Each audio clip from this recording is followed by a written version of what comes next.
This really is Raf Simons' week in Paris. In a few days he's going to show his first haute couture collection for Christian Dior.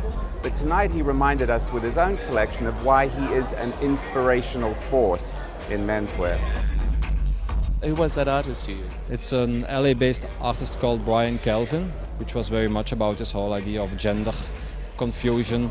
And it's a friend of mine, and he paints very much the kind of like whole idea about LA. It's about, you know, like the relaxedness of people and, you know, like people kind of being very much interested, enjoying their environment of nature and sea and sunscapes and all that.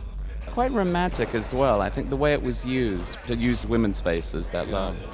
Yeah, and I'm in general usually very interested in the eyes of people. I think the eyes are the most interesting part, and his work's all about the eye.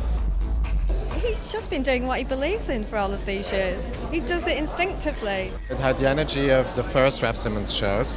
Very young, you know, you had all the references to the uniforms, you had the sneakers again, you had the tailoring, and then obviously the gender-bending twist today. Welcome to the new open, big, huge global world. So I love the idea of the classic Raf Simons coat and on the back a women's dress. It's amazing.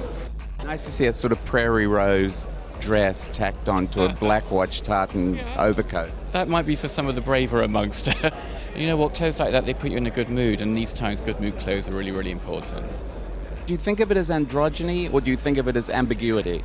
No, I think in this case for me it's more about trying to make the message clear in a subtle way that there is a general interest in fashion from menswear in women's wear. The fusing for me became slightly more futuristic.